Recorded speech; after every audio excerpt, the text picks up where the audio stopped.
Hello everyone! My courtesy to our dearest professor, Ma'am Nerissa Beatriz, and to my fellow classmates, a pleasant day to all of you. I am Rosanit Espinosa Bayonito, your reporter for today.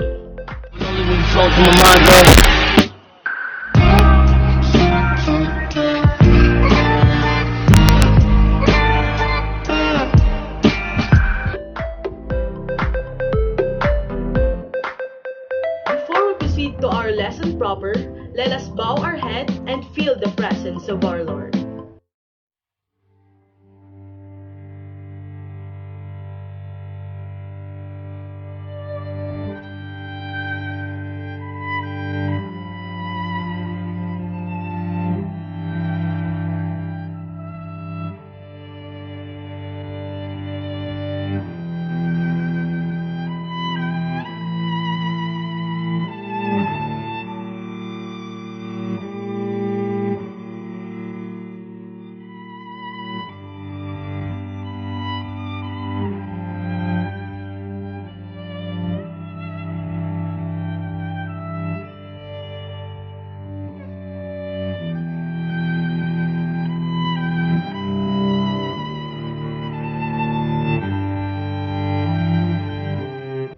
Alright, today I was assigned to discuss the topic, the guidance and the guidance personnel. In our session for today, I will give you an overview of the different principles of the guidance, and I will show you the different roles of the guidance personnel. So we come now to the focus of our study. So we will talk about the different meanings and principles of guidance. We will also talk about the different roles of guidance personnel and the guidance services in school. So now let's talk about the guidance meaning and its principles. So what is guidance? Guidance deals with the maximum development of an individual to ensure that the person can take his own decisions. It helps an individual to realize his inner potential and be aware of his right decisions in various aspects of life. For me as a teacher, our main purpose is to guide our students for them to become morally upright person. So tayo as an educator, tayo yung magmo-mold sa kanila for them to be on a right path. So our guidance will serve as their light for them to reach their maximum potential. As an educator, we should possess the needed skills in guiding our students. We all know that guidance is one of the most important lessons that we should learn. Therefore, we should possess a good trait in guiding our students. First, we should be a good listener. If we are a good listener, we really care for our students. We should always be a good communicator. So with that, we can fully guide our students throughout their development. We come now to the different principles of guidance. We have different principles of guidance. First, we have principle of human uniqueness. Dito magpo-fall yung individual differences wherein everyone is said to be unique in their own way. Second, principle of holistic development. Here, we will engage all the aspect of the learner. It includes the mind, body, and spirit. The third one would be principle of continuity. Dito natin makikita na guidance is a continuous process. We also have the principle of extension. When it comes to guidance, it should cater all the persons regarding of their ages. Mapabata man yan or matanda, guidance is really important. Next would be principle of individual needs. In this principle, guidance should cater all their needs. Next would be principle of elaboration. In this principle, guidance should be taught in detailed manner. So those are the principles of guidance when it comes to education, and we will talk about it one by one. We have principle of human uniqueness. Each individual is different from other individuals. Each individual is a combination of characteristics which provide uniqueness to each person. So in this principle, alam naman natin na every child is unique individual. So kapag may mga problema sila, the role of guidance is to address the needs of each individual in a different manner. Guidance should recognize the individuality of a person. So hindi ibig sabihin na itong solution na ibinigay mo sa isang estudyante ay akma na para sa lahat. Knowing all the differences we have on each other, this must be the concern of the guidance. So the characteristics that the student must possess must be respected. Para sa akin, human uniqueness symbolizes the iceberg. So yung tip ng iceberg symbolizes the gender and physical appearances. So ito yung mga characteristics that we can visibly see.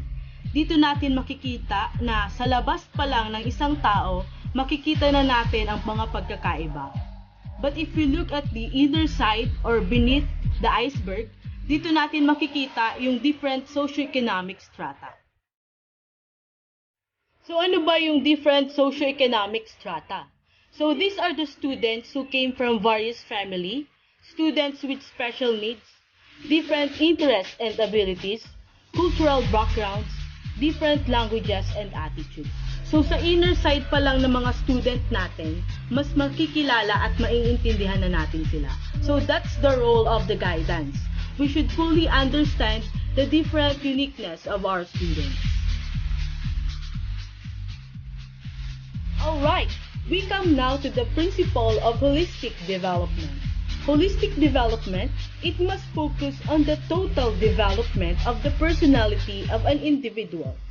Guidance must take into consideration every aspect of personality that affect his development.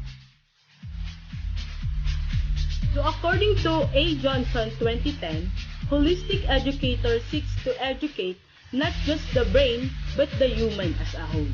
So hindi lang po natin i-feed yung cognitive side ng mga students natin. We must also contribute to the all-round development of or the multiple dimensions ng ating mga estudyante. Next principle is the principle of continuity.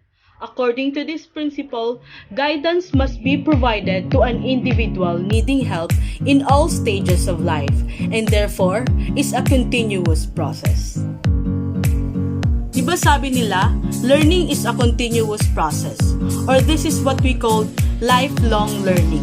So with regards to the principle of guidance, yung pag-guide natin sa mga students natin should begin at home.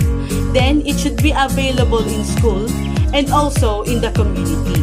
So kahit saan sila magpunta, we should make sure that they are well guided. The next principle is the principle of extension. So here, guidance is not limited to children who are studying in schools. It must be provided to people of all ages. In this principle, guidance is not limited to children who are studying in school. Hindi ibig sabihin na sila lang yung estudyante mo, sila lang yung i-guide mo. We should provide it to those people who need it. Kailangan lahat ng tao magbe-benefit nito. Directly or indirectly, guidance must be provided. So that's the principle of extension. So let's talk about the principle of individual needs. I have a question for you. Why is it important to identify and meet the individual needs of the learners? So in my opinion, as an educator, it is important to identify and meet the needs of our learners because this will help us to understand our learners and be able to help them in providing quality learning opportunities. If we know their needs, it is easy for us to give them an essential guidance. So, in the principle of individual needs, the needs of every individual are different. So, the guidance must be provided in accordance with these needs and demands. So, the next principle is the principle of elaboration. Guidance is provided as an integral part of education. The curriculum and teaching techniques must be elaborated to be an effective process. So in our last principle, guidance is always associated in every aspect of education. kailangan yung curriculum, method of instruction, yung mga activities and disciplines is connected with guidance. So this principle helps the student to make connections with what they have learned inside and outside the classroom. So, as a teacher, kailangan yung guidance na binibigay mo ay madadala niya sa labas ng school. So, dun mo masasabi na effective yung pag-guide mo sa kanya. Alright, we come now to the different roles of guidance personnel.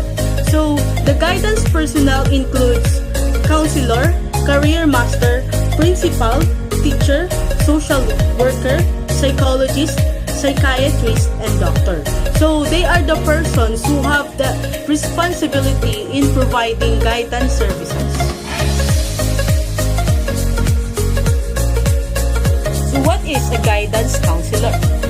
Guidance counselor should be sufficiently trained and professionally qualified person who can undertake testing, counseling, and providing information to the children. So when we say professionally qualified, they have the specific competence and they undergo certain trainings. So the guidance counselor is responsible in delivering guidance and counseling program.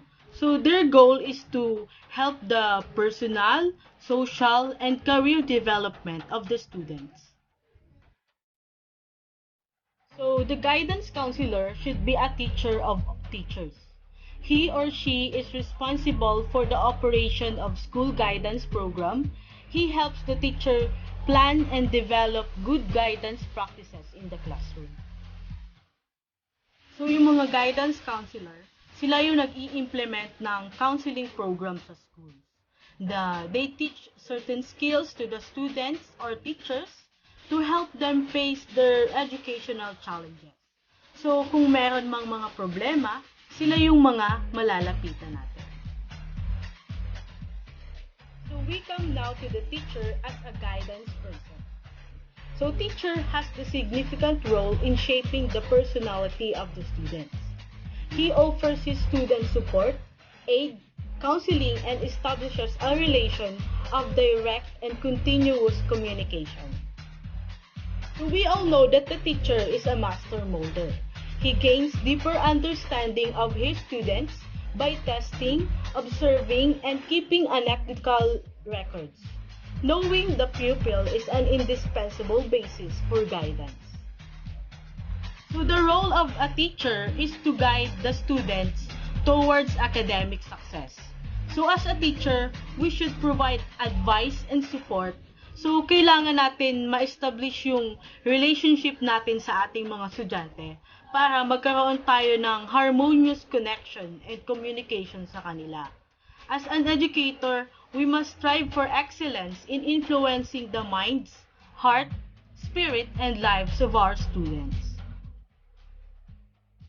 So we come now to the different guidance services offered in our school. So these guidance services are programs in our school that is designed to facilitate the development of our students.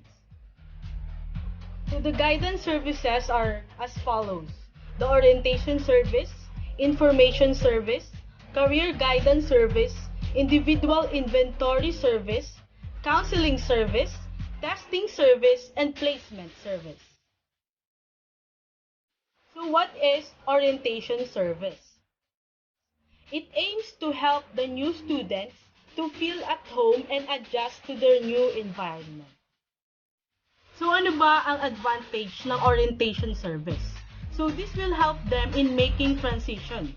For example, kapag graduate ka na ng high school, magka-college na siya. So they provide orientations para maging aware and para maging prepare sila sa mga academic expectations, rules, and programs sa school. With this, magiging komportable sila sa environment nila. So now we will talk about the information service. So the information service aims to assist students in personal, social, academic, emotional aspects through seminar, talk, symposium, brochures, and bulletin board. Ano ba yung benefit ng information service? So this will help the student to have up-to-date or relevant information.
Connected sila, we may be able to produce a quality and productive individual in the future.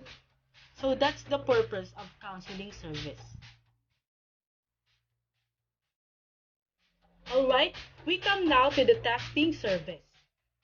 So the testing service aims to administer psychological tests to incoming grade 7 students and evaluate the ability of the students.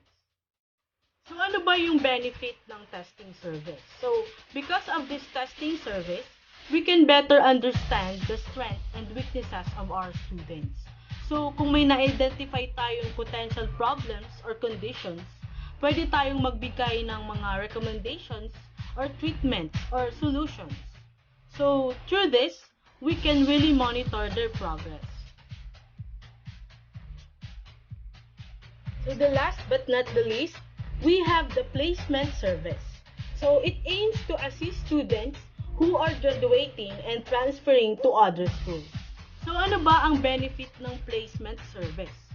So this will help the student to get an appropriate place according to his qualification and abilities. So kapag graduate na siya, we can guide them to be successful in their chosen occupation. Thank you for listening. I hope that you fully understand our lesson. Once again, I am Rosinit Boyanito, signing off. Have a good day!